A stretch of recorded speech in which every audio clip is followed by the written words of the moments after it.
astronauta Neil Armstrong disse ao vivo para 1 bilhão de pessoas, ao vivo, naquela época já, todo mundo assistindo, ele disse: esse é um pequeno passo para o homem, um grande salto para a humanidade. Um pequeno passo, um grande salto. E de fato as duas coisas, não é? Um pequeno passo porque ele ia dar um passo e ia pisar na lua. E essa foi a distância maior que o ser humano já chegou até hoje. Mas também é um pequeno passo, não grande, porque quando a gente compara a lua com o resto do universo, nós sabemos que a lua fica logo ali. A gente já viu isso com o nosso amigo Jonatas, explicando que o universo tem 90 bilhões de diâmetros de anos-luz.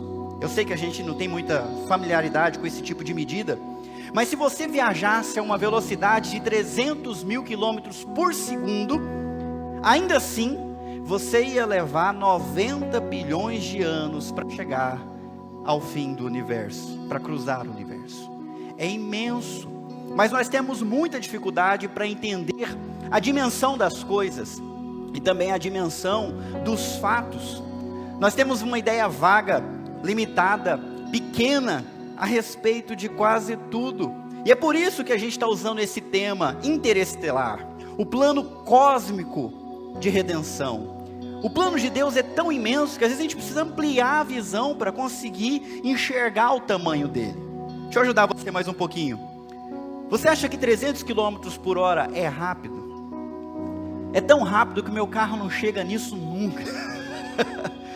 E o meu, quando chega no 120, eu já estou ficando com medo. Imagina 300 km por hora, é velocidade de carro de corrida. Olha só, 300 mil quilômetros por segundo é o mesmo que 1 bilhão e 80 milhões de quilômetros por hora. 1 bilhão e 80 milhões de quilômetros por hora.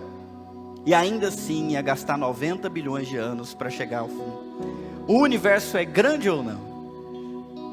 E nós sabemos que Deus não cabe no universo, Ele é muito maior do que tudo isso.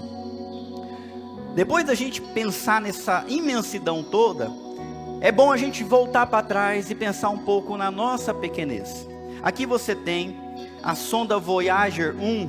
Ela foi lançada em setembro de 1977 para tirar foto dos 4 maiores planetas do sistema solar. Ela cumpriu a sua missão, e depois de 30 anos, depois que ela foi lançada 30 anos, ela recebeu mais uma missão que não estava no script. Era para tirar uma foto dos planetas do sistema solar. Então eles mandaram os comandos, e a 6 bilhões de quilômetros de distância, essa sonda ajeitou a câmera e tirou foto do sistema solar. E aqui, esse ponto que você vê é o planeta Terra. O astrônomo Carl Sagan disse: olhem de novo esse ponto. É aqui, é a nossa casa. Nele, todos a quem ama, todos a quem conhece, qualquer um sobre quem você ouviu falar, cada ser humano que já existiu, viveram as suas vidas, cada santo e pecador na história da nossa espécie, viveu ali, em um grão de pó, suspenso num raio de sol. Se esse grão de pó é o nosso planeta inteiro, qual é o tamanho da minha vida? Qual que é o tamanho da sua vida no meio dessa imensidão? A gente precisa começar a ter uma proporção correta das coisas. No Salmo 90, versículo 12, o salmista diz assim: faze com que saibamos como são poucos os dias da nossa vida, para que tenhamos um coração sábio. E eu não quero pensar como criança, eu quero ter um coração sábio. Então eu fiz esse exercício que você está vendo aí. Eu descobri que a vida média de um homem brasileiro é 73,1 anos. Vida média. Beleza? Homens, 73,1. As mulheres vivem mais, não sei porquê. Acho que elas são mais folgadas, a gente carrega todo o peso, né? Então elas vivem mais. 73,1. Sabe o que isso significa? 3.796 semanas. O que está marcado de vermelho são as semanas que eu vivi, 2.150 completadas ontem. Você já está começando a ficar aflito como eu estou? A minha expectativa de vida, de 73,1 anos, se eu viver o normal, a média, é isso aqui. Eu já vivi 56,6% e não parece que a minha força vai melhorar daqui para frente.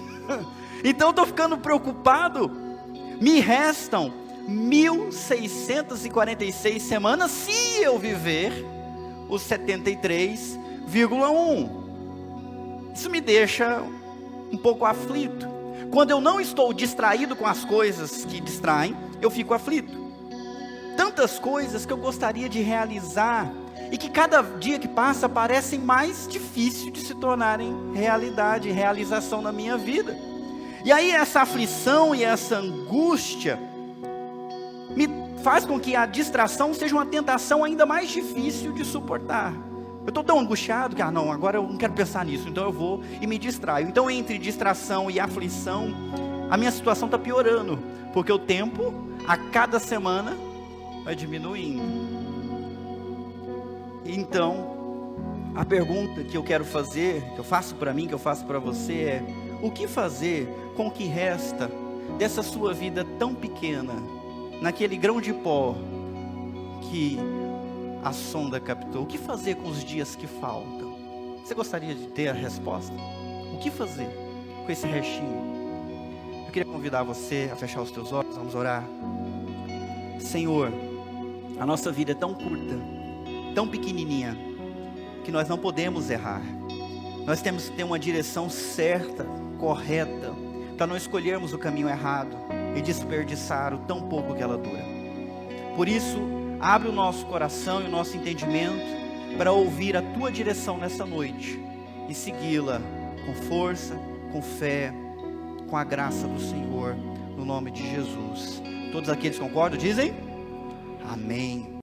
O que fazer então com esta vida tão curta, ou com o pouco que resta dela? É essa a resposta que eu quero que nós pensemos hoje. Só que cada vez mais a resposta para essa pergunta tem girado em torno do que é mais importante, mais agradável para a própria pessoa. Se eu perguntar para você, o que você precisa fazer, experimentar e realizar para a sua vida valer a pena daqui em diante? Qual que é o seu sonho? A pergunta poderia ser assim: minha vida só tem sentido se eu conseguir, e você completa na sua cabeça. Só vai ter valido a pena se eu fizer isso ou aquilo. O que é? Não precisa falar, só pensa, o que é que precisava acontecer para você ter vivido uma vida que valeu a pena? Quando eu coloco essa palavra, valer a pena, ela tem muito a ver com a palavra que está ali em cima, redenção. Redimir é a mesma coisa que fazer valer o preço. Pagar uma pena, pagar uma dívida, resgatar alguém.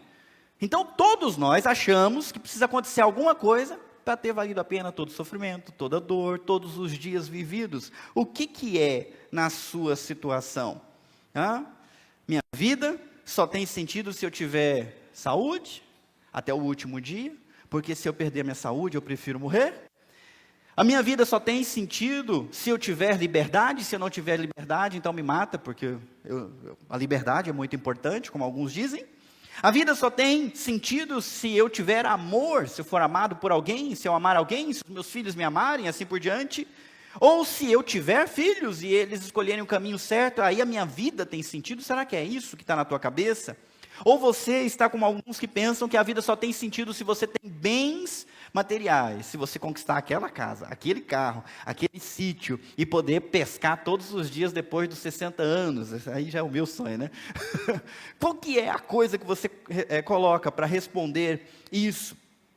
A pergunta que fica é: se você não conseguir isso que você sonha, então a tua vida não terá valido a pena? É isso? E se você não conseguir, não tiver jeito de avançar, você está fadado à desgraça, à frustração? Eu preciso dizer para você que a vida, ela é mais do que satisfação, ela é mais do que interesse próprio. E eu te convido a ampliar um pouco a sua perspectiva para além do seu próprio desejo, porque a nossa vida pequena não pode se resumir nela mesmo. É por isso que hoje o episódio 3 é muito mais que a redenção de uma vida. No plano de Deus para você, nesse curto tempo que ainda lhe resta, tem muito mais do que a sua própria vida. O alcance dele é infinitamente maior. E para estudar isso, nós vamos ouvir um pedaço da história de Abraão. Se você puder abrir a sua Bíblia. Gênesis capítulo 12, versículo 1. Para quem lembra da história, vamos pegar esses 2 versículos e depois nós vamos lá para o capítulo 15 para avaliar uma passagem da vida dele. Está escrito assim: o Senhor tinha dito a Abraão: deixe sua terra natal, seus parentes e a família de seu pai e vá à terra que eu lhe mostrarei. Farei de você uma grande nação, o abençoarei e o tornarei famoso, e você será uma bênção para os outros. Em algumas versões, uma bênção para todas as famílias da terra. Abraão era um homem comum. E de repente, um Deus que ele nunca conheceu apareceu para ele e fez esse convite: deixe tudo. Ele não sabe quem é esse Deus, ele nunca viu esse Deus, e é convidado a deixar tudo. Uma proposta muito cara, um preço difícil de pagar. Qual que era a idade média do homem mesmo? 73,1. Quando Deus chamou Abraão, ele tinha 75 anos. Você consegue tirar o seu pai, o seu avô de 75 anos de casa? Não é difícil? Para levar ali, para fazer meu pai vir aqui visitar os netos dele, é um sofrimento. É melhor a gente ir lá. 75 anos, aparece um Deus desconhecido falando: deixa tudo e mais, vá para um lugar que eu não vou falar onde é que é. Eu vou te mostrar. Ele teria que sair. Está certo que a proposta é generosa. Deus prometeu abençoá-lo. Deus prometeu torná-lo famoso. Mas a bênção não era só pessoal, ela era universal. Porque Deus também falou que através dele a bênção ia alcançar todas as famílias da terra, os outros. E às vezes a gente não consegue compreender as coisas. Então quero convidar você para pensar no seguinte: imagine você encontrar um desconhecido no estacionamento lá do Shopping Guatemi, do Shopping Dom Pedro. Você foi buscar o seu marido, você foi buscar a sua criança, encontrou alguém lá, a pessoa te parou, bem vestida, e vem com um vale presente para você. Um vale presente de R$1 milhão. Abraão acreditou, confiou e obedeceu. Ele deixou a sua família e ele foi para uma terra desconhecida só com o que ele tinha, só com a roupa, com a esposa e com o sobrinho. Ele disse: os teus planos são bons e eu quero participar deles. Foi isso que ele diz. Mas como que nós podemos confiar em Deus? Talvez isso assuste muita gente. Você que está aqui na igreja, talvez esteja pensando assim: meu Deus, como é que eu entrego tudo? Eu abro mão dos sonhos, eu abro mão da casa, eu entrego a minha vida para Deus para viver os sonhos dele. Para a gente poder fazer isso, primeiro, é importante a gente conhecer esse Deus, porque tem deuses falsos por aí, do mesmo jeito que tem gente falsa por aí. Não dá para confiar em todo mundo. É também importante a gente descobrir algumas garantias de que esse negócio vale mesmo o que vai acontecer no final. E também seria muito interessante entender qual é o prazo. Como que essas coisas iriam se tornar realidade? É isso que eu quero mostrar para vocês, a partir do capítulo 15, versículo 1. Algum tempo depois, o Senhor falou a Abraão em uma visão e lhe disse: não tenha medo, Abraão, pois eu serei seu escudo e sua recompensa será muito grande. Isso aqui aconteceu há algum tempo depois. E quando a gente fala algum tempo depois, muitos de vocês pensam: próxima hora, né? Algum tempo, 60 minutos é algum tempo. Não, gente, isso aqui aconteceu anos depois. Ele já tinha deixado a casa, ele já tinha mudado de país, e ele era um peregrino numa terra que não era dele, vivendo em tendas. Ele já estava rico. Deus já estava abençoando, multiplicando as criações dele, Mas tem um grande problema, ele ainda não tem a terra, e ele ainda não tem um filho. E aí Deus aparece para ele e fala numa visão: não tenha medo, eu serei seu escudo, e sua recompensa será muito grande.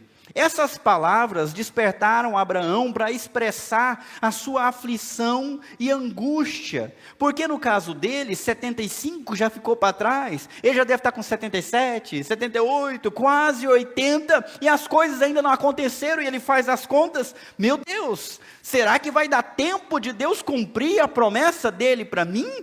E ele está angustiado. Olha só o que ele diz. Abraão, porém, respondeu: ó Senhor soberano, de que me adiantam todas as tuas bênçãos, se eu nem mesmo tenho um filho? Uma vez que não me deste filhos, Eliezer de Damasco, servo em minha casa, herdará toda a minha riqueza. Não me deste nenhum descendente próprio, e por isso um dos meus servos será meu herdeiro. Você consegue perceber a frustração dele? Ele apostou todas as fichas na promessa e saiu. Os anos estão passando e a coisa não está acontecendo, só uma parte aconteceu. Ele é rico, mas mesmo sendo rico, ele não tem nenhuma terra. E Deus prometeu dar para ele terra. Ele não tem filho, ele não tem terra, ele não tem fama. Como é que ele vai abençoar todas as famílias da terra?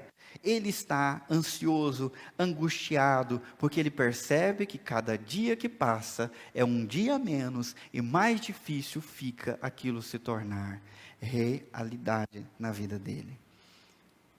41. Eu falei de 73,1, eu sei que alguns têm mais, já olharam: pastor, você colocou todas as semanas e está marcando, tirando. Não vou fazer isso não.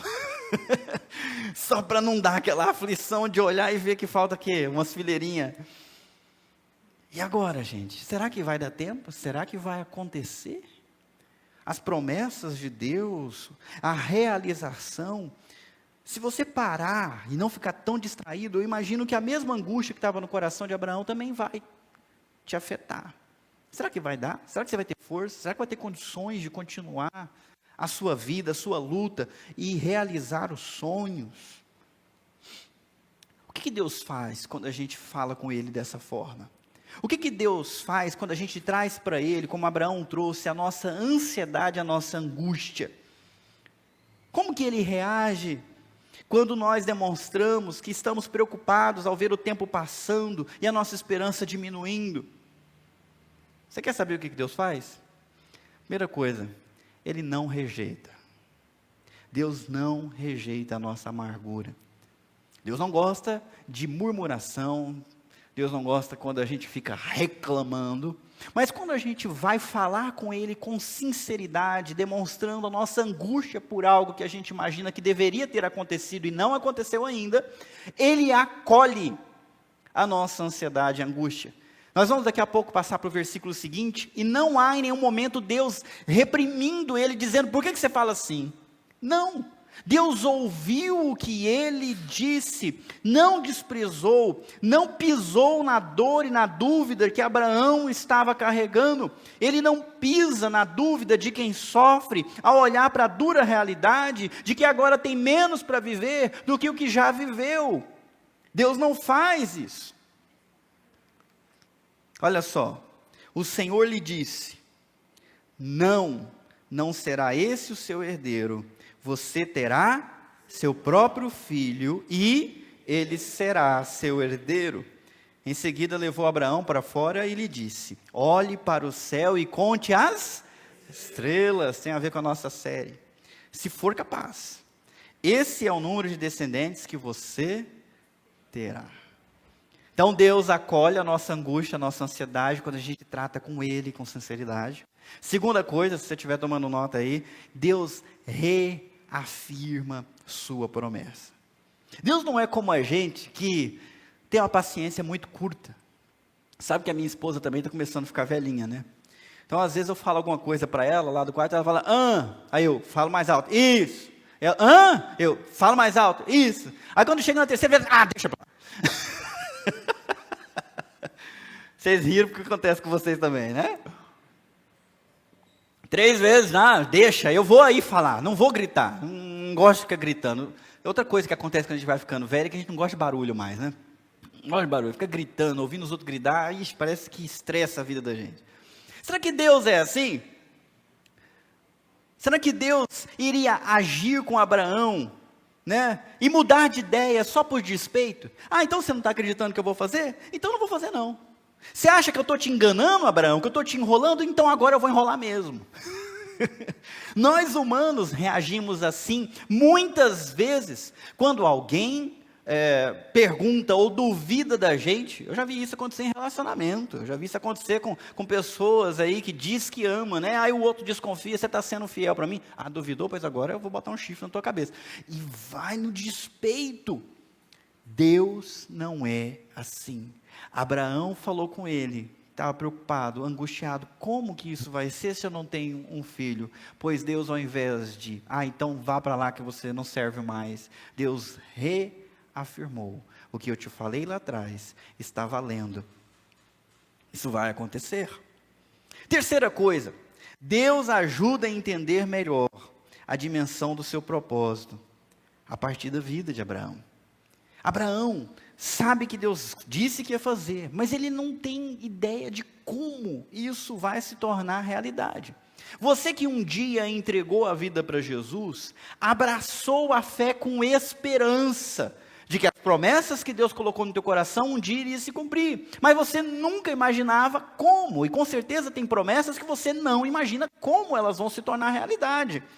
Deixa eu dar algum exemplo. Como é que Deus vai resolver esse defeito que você já carrega aos seus 30, 40 anos e até hoje não conseguiu resolver? Como é? Né? A gente está na igreja, a gente espera ver pessoas transformadas e se transformando cada vez mais, se tornando pessoas melhores. Mas o que acontece quando a gente se relaciona com um pouquinho mais de abertura? O que a gente descobre uns a respeito dos outros? Nós ainda somos muito defeituosos, é ou não é? Se a gente pudesse ir um na casa do outro, ficar hospedado lá uma semana, a gente ia descobrir coisas que ia deixar a gente meio assustado. Mas quando que essa transformação vai acontecer então para valer? E o preocupado vai deixar de ser preocupado, e o indisciplinado vai se tornar disciplinado, e o descrente vai se tornar crente, e aquele que diz que segue Jesus, vai seguir Jesus de verdade, e aquele que diz que ama, vai perdoar quem tem que amar, perdoar. Como é que isso vai acontecer? Talvez a gente não entenda como, e aí Deus ajuda a gente a entender como Ele faz para realizar o seu propósito e para fazer acontecer o que Ele quer fazer. Deus sabe o que nós não sabemos. Presta atenção aqui em mim. Deus sabe o que nós não sabemos. Quando você olha para a sua história, para a sua vida, você só consegue olhar para trás para tentar entender. Você não enxerga o dia de amanhã, ou enxerga? Você imagina, mas não enxerga.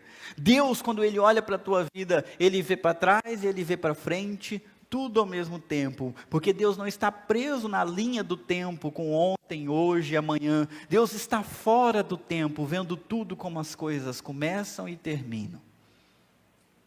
Será que Ele é um bom conselheiro? Será que confiar nele é uma boa ideia?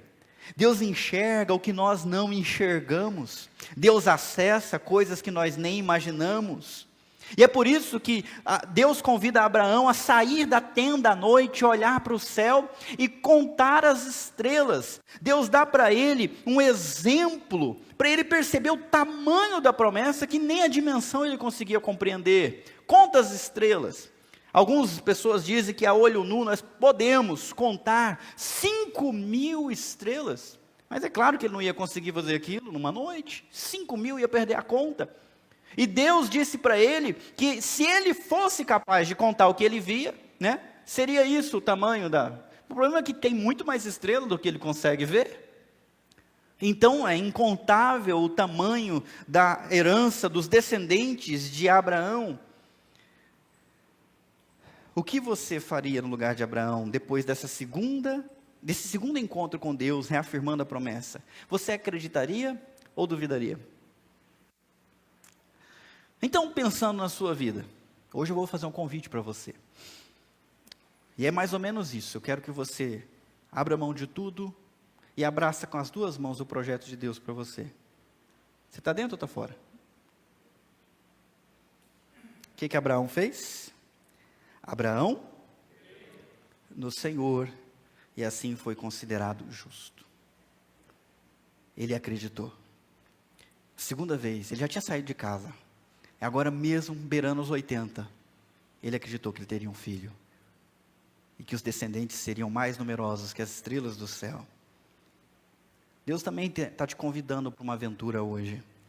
E essa aventura não depende de passado. Deus não escolhe as melhores pessoas, ou tiveram o melhor berço, melhor escola.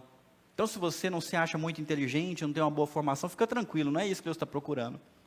Deus está te convidando hoje, mas também não depende de caráter. Que tem muita gente que pensa assim, Deus não vai me querer nos planos dele, porque eu sou uma pessoa ruim demais, pecadora demais, eu tenho um passado que me condena. Eu não sei se eu sou o tipo de pessoa com quem Deus faria algo para abençoar outras pessoas. Eu não mereço isso, não é para mim, eu sou pecador.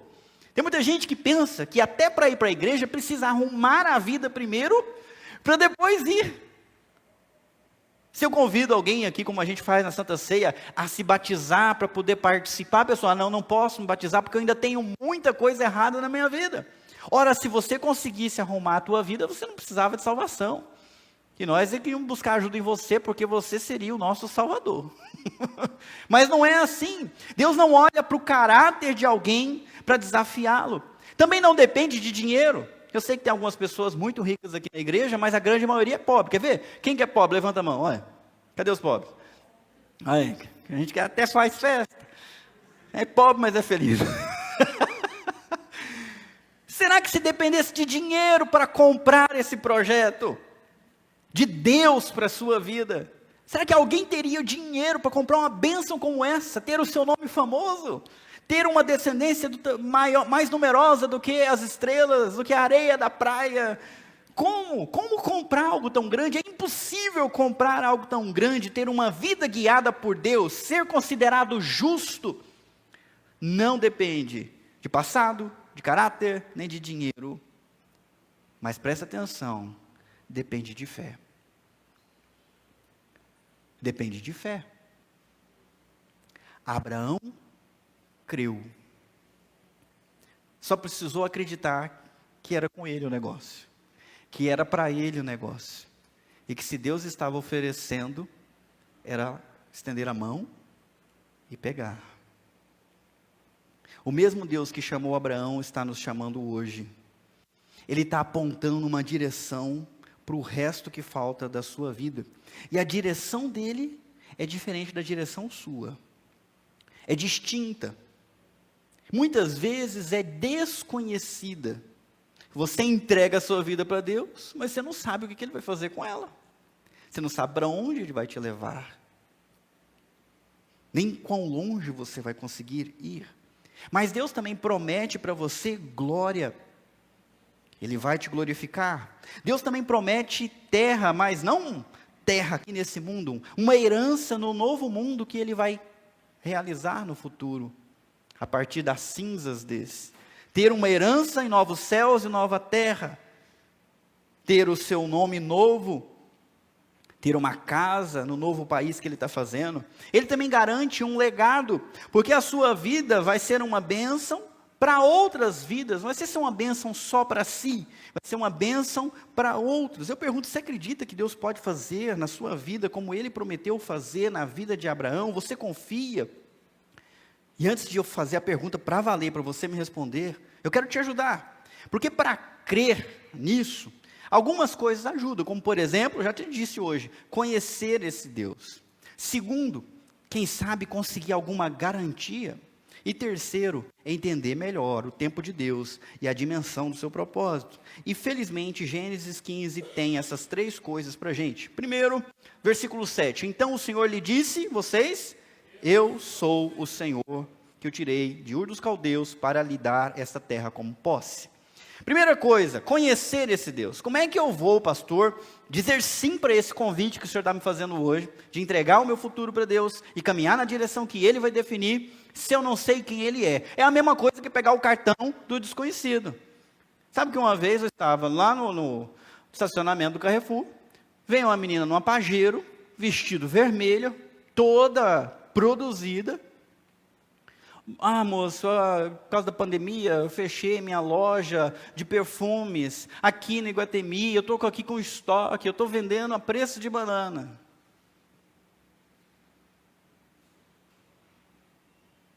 O idiota comprou. Está lá em casa até hoje o negócio. Mas não serve nem para limpar a casa, tão fedido que Como é que eu vou fazer? Eu nunca via. Achei, eu botei fé na menina que ela está precisando de ajuda, está vendendo barato, ainda tem um perfume bom. Nossa, demorou. Te ajudo, você me ajuda. Vou ficar cheiroso. Não deu, gente. Então é preciso conhecer. É preciso conhecer. Eu entendo quem tem certa resistência, entregar minha vida para Deus, mas não dá para ver Ele, né? Estou falando aqui que Ele apareceu.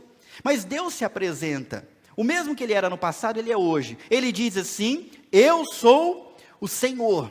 O termo aqui, lá no hebraico, é um nome de Deus. Yahweh. Deus revelou o seu nome para Abraão, um nome que ninguém conhecia até Abraão, até esse encontro com Deus. Eu sou Yahweh, que significa, eu sou aquele que é ontem, é hoje e é amanhã. Eu não tenho começo, eu não tenho fim. Eu existo para sempre. Eu não fui criado, eu sou criador. Então, Deus pronuncia o seu nome impronunciável, aquele que é a própria fonte de toda existência. Outros detalhes aqui no versículo, aquele que governa a trajetória dos homens. Porque o texto diz, eu sou o Senhor, eu te tirei de Ur dos caldeus. Porque quando ele saiu dos caldeus, ele tirou, Abraão saiu acompanhando o pai dele, que morreu em Terã. Aliás, acho que é Padã, não, uma coisa assim. Morreu lá. E aí Deus, não, acaba de chegar, eu vou te dar uma terra prometida. Eu te tirei. Talvez você não saiba, mas é Deus que conduz a sua história. É Deus que conduz a história dos homens. É Ele que governa a trajetória das pessoas. Esse é o verdadeiro Deus. Outra coisa, aquele que dispõe de toda a criação para tomar e dar a quem quiser. Deus disse, eu vou te dar a terra como posse. Como é que você dá uma coisa que não é tua? Não tem como. Deus prometeu dar para ele, porque era dele, e ele dispunha disso. Então você precisava conhecer Deus, agora você conhece. Ele é aquele que é aquele que governa, e é aquele que dispõe de tudo e de todos. Ele é o dono de tudo. É esse Deus que está se apresentando para você nessa noite, te convidando a abrir mão de tudo, para ganhar o que Ele tem para oferecer. Você já conhece, já não é estranho, tá? Mas ainda, é interessante notar que Abraão entendeu isso. E ele disse, Abraão perguntou, ó Senhor soberano. Ele não tratou Deus como mais um Deus, no meio dos muitos deuses que o pai dele adorou, que os parentes dele adoravam. Por exemplo, em Ur dos Caldeus, eles adoravam o Deus Sim, o Deus Lua. Ele não pensou que esse Deus era igual a qualquer outros deuses. Ele disse, o Senhor é o Deus soberano. Se você dispõe da trajetória, dispõe de todas as coisas, está acima de qualquer outro Deus que eu já ouvi falar. É o Deus que a tudo governa. Abraão reconheceu esse Deus. Mas ainda restam duas dificuldades. Eu falei que para a gente tomar essa decisão é importante conhecer a Deus. Segundo, talvez seja bom ter alguma garantia e entender melhor como é que as coisas vão acontecer. Então Abraão também queria essa garantia e queria entender melhor. E é aí que as coisas ficam bastante interessantes. Vem comigo. O Senhor respondeu. Vamos ler todo mundo junto? Para todo mundo participar? Traga-me uma novilha, uma cabra e um carneiro, todos com 3 anos, mais uma rolinha e um pombinho. O negócio está ficando estranho, não está não, gente? Imagina você nessa situação aqui. Abraão lhe apresentou todos esses animais e os matou. Em seguida, cortou cada um deles ao meio e colocou as metades lado a lado. As aves, porém, não cortou ao meio. Deus pediu alguns animais específicos que foram trazidos diante de Deus. São apresentados a Deus como uma oferta, um sacrifício. Isso naquela época custava. Era dinheiro, as pessoas dependiam da sua criação para trocar por outros alimentos. Então ter muita criação era ser rico. Ele está dispondo aqui não de pouco, novilha, cabra, carneiro, mais arrolinho e pombinho. Ele trouxe algo que lhe custava, e Deus lhe pediu, e ele não pensou duas vezes. Pois bem, está pedindo pouco, e ofereceu isso como um sacrifício diante de Deus. Vamos lá.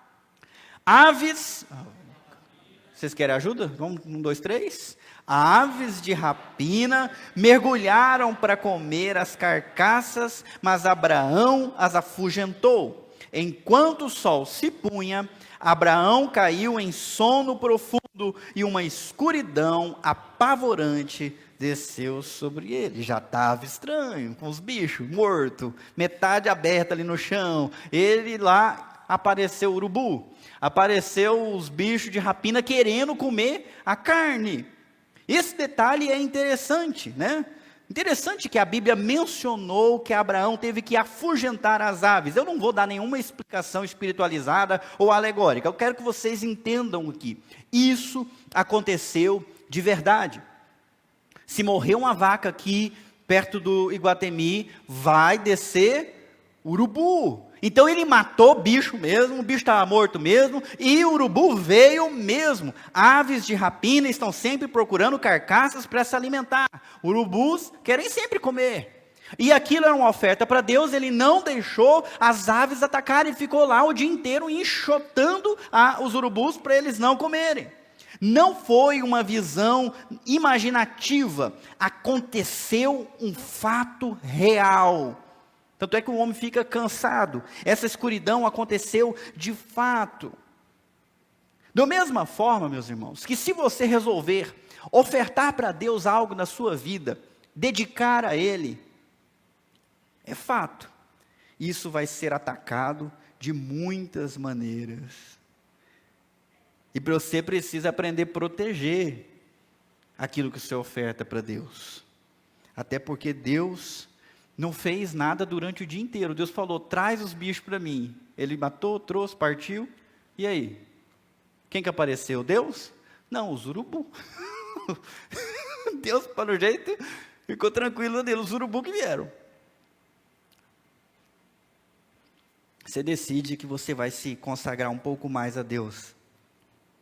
Vai orar mais. Nesse dia, você é mais atacado, tem mais distrações, mais fraquezas, mais problemas. É preciso um certo esforço para garantir que o que a gente dedica a Deus realmente vá para Ele e não seja consumido de outra forma. Vamos ver o que aconteceu?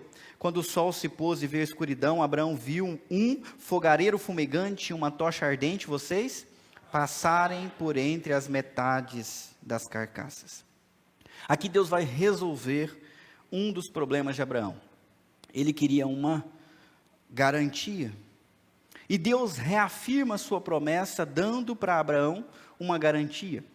Naquela época, dizem os historiadores que quando as pessoas iam assumir um compromisso uma com a outra, eles matavam o animal, cortavam as bandas, e as duas pessoas que estavam assumindo o compromisso, passavam por entre as bandas dos animais, assumindo o compromisso de cumprir o que eles acordaram, ou eles poderiam morrer com aquele animal.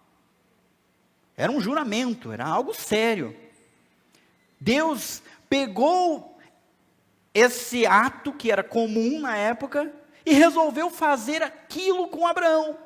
Eu estou te prometendo, mas você quer uma garantia? Pois então, eu vou te dar. Mandou ele abrir os bichos. E Deus se manifestou na forma desse fogareiro fumegante, com uma tocha ardente. E ele passou sozinho. Ele atravessou aquilo dizendo, pela minha vida, eu vou cumprir o que eu estou prometendo. Tá bom para você agora? Como eu disse para vocês, Deus não nasceu, nem nunca morre. Será que Ele vai cumprir o que Ele está falando? Com toda certeza. Deus selou um compromisso com a morte, um compromisso unilateral. Eu escolhi você, eu quero você, eu vou fazer isso com você. E apresentou a si mesmo como garantia. Ele mesmo ia arcar com o preço. E aqui nós descobrimos mais um pouco sobre Deus. Quando Ele ama alguém, Ele realmente ama. Ama sacrificialmente, ama até a morte e ama além da morte. Porque a gente conhece a história completa e sabe que por conta dos nossos pecados nós não podemos ter relação com Deus. Como é que Deus resolveu esse problema? Mandou o seu filho Jesus, que nasceu de uma Virgem Maria, como vocês sabem, viveu uma vida sem pecado, mostrou Deus, viveu para Deus de uma maneira santa, mas no final entregou-se a si mesmo para ser morto na cruz. Ele diz que ninguém toma a vida dele, ele dá espontaneamente para salvar as suas ovelhas. E ele deu a vida dele para pagar o preço do nosso pecado, para pagar a nossa dívida, para que nós pudéssemos ter paz com Deus. Ele amou os pecadores até a morte e morte de cruz. Morreu de verdade, gente, não é brincadeira. Foi enterrado de verdade, não é brincadeira. Mas o amor dele é tão imenso que ele nos ama até a morte e para além da morte, porque no terceiro dia ele ressuscitou para nos dar uma vida nova. Jesus fez isso para cumprir a promessa feita a Abraão, de que os seus descendentes seriam mais numerosos do que as estrelas do céu. Deus reafirma a sua promessa dando uma garantia. Sabe qual é a garantia de que Deus vai cumprir as promessas que Ele tem para você? O mais absurdo Ele já fez. O mais absurdo que é entregar o filho dele, mais precioso, para morrer na cruz, Ele já fez.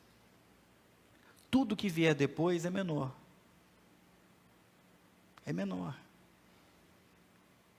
E se Ele venceu a morte, qual é o inimigo que vai se interpor entre ele e o projeto dele na sua vida? O pecado? Já foi vencido. As suas fraquezas? Deus é mais poderoso que elas. Eu fico impressionado. Isso me dá muita esperança a respeito do que falta da minha vida, porque eu quero seguir o mesmo passo de Abraão, ir na direção de Deus. Então o Senhor fez uma aliança com Abraão naquele dia e disse: dei esta terra a seus descendentes, desde a fronteira com o Egito até o grande rio Eufrates.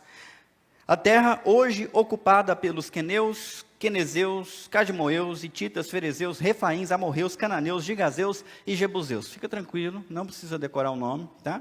Se estiver procurando um nome bonito para o seu filho, pode escolher aí, tem 10 opções, né? Mas esquece os nomes. O que é importante você entender desse trecho aqui? Deus fez um compromisso, uma aliança com Abraão, de que a terra seria dele. Ele não tem nenhum filho, mas a terra ia ser dele, dos filhos dele, da descendência dele, para sempre. Então com essa aliança Deus disse: dei. Só que no instante, essa terra está, vamos lá pessoal, ocupada. Quem é que mora lá? Deus. Eles moram lá. E eles moram, os milhares. Como é que ele sozinho vai tomar a terra dos caras? Não tem como. Mas Deus deu. A aliança diz para ele que a terra já é dele. Mas ainda não. Deu no passado. Entregue no futuro. Do mesmo jeito, nós que resolvemos entrar em aliança com Deus, ou quem vai resolver entrar em aliança com Deus hoje, também recebe um sinal dessa aliança. Um dos sinais é o batismo. Quando a gente se batiza, em nome do Pai, do Filho e do Espírito Santo, que a gente está dizendo que nós morremos para nós mesmos e renascemos para Jesus Cristo, todas as coisas se fizeram novas, nós agora vivemos para Ele. E esse batismo significa que nós somos nova criatura nele. Esse é um dos sinais. Um outro sinal importante é que quando nós confessamos nossa fé em Jesus Cristo, nosso compromisso com Ele, nós fazemos isso de coração e confessamos com a nossa língua, A Bíblia diz que Ele faz morar dentro de nós o Espírito Santo. Quem era só carne, quem era perdido nos seus pecados, recebe dentro de si um poder para começar a viver para Deus. O próprio Espírito de Deus vem habitar na pessoa, e esse Espírito também é um selo, é uma marca de que aquilo será trocado pela bênção futura, quando chegar a hora. Você é batizado? Você tem o Espírito Santo? Você gostaria de ser batizado e de ter o Espírito Santo? E a promessa de receber no futuro a herança que Deus tem para você, a vida eterna em novos céus e nova terra? O que fazer com o que resta desta vida tão curta? Eu tenho 2 apelos. Primeiro, aos que já estão no caminho da fé. Aos que entregaram a sua vida para Jesus num dia, que para alguns já é um dia que está ficando lá atrás. Ô pastor, foi no começo da igreja. Eu entreguei minha vida para Jesus. Eu fui batizado. Eu recebi o Espírito Santo, eu comecei minha trajetória, mas agora você olha para o hoje. Todas as promessas se realizaram? Não ainda. E você fica angustiado. Será que eu vou crescer o que eu devo crescer? Será que eu vou realizar o que eu devo realizar? Será que as promessas de Deus vão se tornar realidade no meu casamento, dos meus filhos, dos meus netos, na minha igreja, na minha cidade? Porque quando você creu, você acreditou que Deus ia fazer de você uma bênção para outras pessoas. E agora, talvez você esteja meio angustiado por perceber que o tempo está passando e nem tudo está se concretizando. Eu queria dizer que Deus acolhe sua angústia. Deus reafirma a promessa dele na sua vida. E Deus também dimensiona um pouquinho a sua ansiedade, dizendo: paciência, o meu tempo é diferente, o meu jeito é diferente. Você precisa entender que as coisas vão acontecer do jeito que tem que acontecer. Do jeito que Deus falou para Abraão: você vai ter que esperar. Você vai morrer, vai descansar em paz, mas daqui a 400 anos eu vou trazer os seus descendentes e vou dar a terra para eles, porque ainda não chegou o tempo. Eu queria dizer para você que fez isso no passado: está decretado, Deus já deu. Você só precisa aprender a esperar. E enquanto isso, o que fazer com a sua vida? Mantenha-se obediente. Mantenha-se firme no caminho estreito que Deus deu para você, como Abraão fez. Deus mandava ele subir, ele subia. Deus mandava descer, ele descia. Deus mandava esperar, ele esperava. Mas ele se manteve firme no caminho. Você que entregou a vida para Jesus um dia, mantenha-se firme no caminho. Por quê? Porque Deus cumpre as suas promessas. Ele merece que você também cumpra a sua parte. Aqueles que ainda não estão no caminho da fé, que pensam: será que Deus é confiável? Eu vou te provar falando de Abraão. Abraão não conhecia aquele Deus, mas pegou o cartão, saiu para uma terra que ele não sabia onde que era. Tinha 75 anos, mas o filho da promessa nasceu quando ele tinha 100. Com 100 anos veio o filho que Deus prometeu. E daquele filho vieram 2 netos, Jacó e Esaú. E a partir de Jacó, que era caçula, Deus trouxe 12 filhos, também reconhecido como os 12 patriarcas. Na época de fome, eles desceram para o Egito para não padecer, não morrer. 70 pessoas lá foram salvos por José, um membro da família. Mas o tempo passou, eles foram oprimidos, foram escravizados. Mas mesmo debaixo de opressão e escravidão, Deus multiplicou eles. E de 70 eles se tornaram milhões, porém escravos por 430 anos, até que Deus levantou Moisés e foi lá tirar eles do Egito. E tirou todo mundo e levou para a terra prometida, onde mana leite e mel. Eles não eram soldados, eles não tinham treinamento militar, mas eles conquistaram a terra que Deus prometeu para eles. O país de Israel existe até hoje. Na história deles aconteceu que eles abandonaram os caminhos de Deus, e Deus falou que se eles fizessem isso, eles seriam levados embora para ser escravos de novo. Aconteceu, a Babilônia destruiu o país deles, destruiu a capital do país deles, Jerusalém, e levou cativos aqueles que eles não mataram. Ficaram lá 70 anos, mas porque Deus deu uma promessa, depois de 70 anos, o que ele fez? Fez um rei subir ao trono e dizer: judeus podem voltar para a sua terra, reconstruam o templo, adorem o seu Deus e orem também por mim. E milagrosamente os judeus receberam de volta a sua terra. 66 depois de Cristo, Roma cercou Jerusalém e destruiu mais uma vez. Todos os judeus foram levados embora, espalhados em todo o Império Romano, e já não tinham mais país, e ficaram assim por muito tempo. Mas o que aconteceu depois da Segunda Guerra Mundial? Depois que os judeus foram quase exterminados na Europa, as Nações Unidas se uniram e deram para eles a terra deles: essa terra é de vocês. E eles foram lá e reconquistaram de novo. O país de Israel existe até hoje, e a terra permanece com os judeus. Será que Deus cumpre o que ele fala? Mas isso não é o mais assustador. O mais assustador é o seguinte: não é só quem é judeu que é filho de Abraão. Tem muito judeu que não é herdeiro dessa promessa. O mais louco nessa história é que todo aquele que crê como Abraão creu, também é considerado descendente de Abraão. Abraão é conhecido como o pai da fé.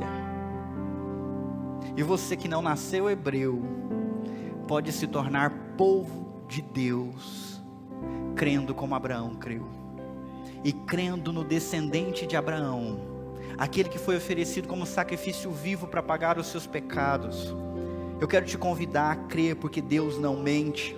Ele tem cumprido a sua promessa geração após geração. Eu quero dizer para aqueles que já estão no caminho e para aqueles que eu estou desafiando a entrar no caminho hoje.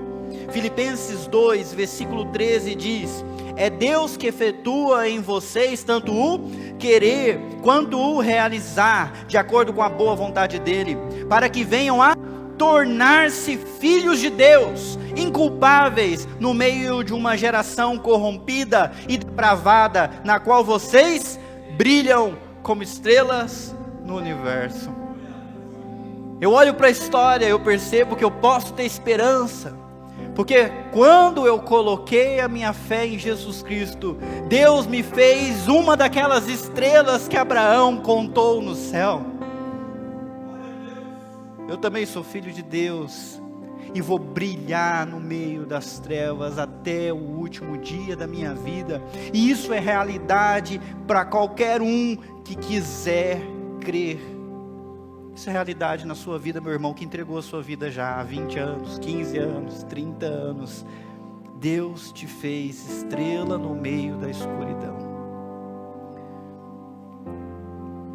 Mas como continuar? O que fazer daqui em diante?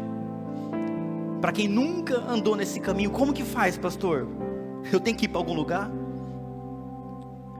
Jesus disse: eu sou o caminho, a verdade e a vida. Ninguém vem ao Pai senão por mim. Para quem está na caminhada e para quem vai começar a caminhada, Jesus é o caminho, Ele é a direção. O que estou te convidando ou desafiando você a continuar a fazer é: sai do trono, sai do banco do motorista, entrega para Jesus Cristo. Deixa Ele conduzir. Ele vê passado, presente e futuro. Ele sabe aonde você tem que virar, quando você tem que parar, quando você tem que se acelerar. Mas você precisa abrir os seus ouvidos para ouvir a voz dele. Pegar a sua Bíblia e ler, para conhecer a vontade dele e dedicar-se a isso. Só isso, é simples. Ao invés de viver a sua vontade, procure viver a vontade de Jesus. Entregue a sua vida para Jesus. E lá no final, você vai ver aonde esse caminho vai dar. Você vai descobrir que Ele era verdadeiro. E você vai perceber que a sua vida valeu a pena. Amém? Vamos fechar os nossos olhos, por favor. Talvez você pense pouco de si, por causa dos seus defeitos. Tudo bem, eu entendo, eu também penso pouco de mim. Mas se você tiver nas mãos de um Deus grande, o teu tamanho não importa. Deus pode fazer de você uma estrela assim, alguém que brilha assim, alguém que é bênção, sim. Eu quero te convidar a entregar a sua vida para Jesus, e aqueles que já são de Jesus, a confirmar o seu compromisso de permanecer no caminho da fé. Eu queria te convidar a fazer uma oração junto comigo, repetindo as seguintes palavras: Deus Pai, eu confio no Senhor, eu creio na Tua promessa, e eu quero seguir na direção que o Senhor aponta. Por isso eu abro o meu coração e convido Jesus para ser Senhor da minha vida. Eu quero viver a vida que Ele tem para mim. Por isso eu abro mão da direção que eu estava indo. Eu abro mão do pecado. Eu abro mão dos meus sonhos. Eu abro mão da minha vida como eu imaginava, para viver a vida que o Senhor sonha. Envia o Teu Espírito Santo para morar no meu coração. E me fortalece para eu chegar até no fim da caminhada. Em nome de Jesus Cristo. Amém.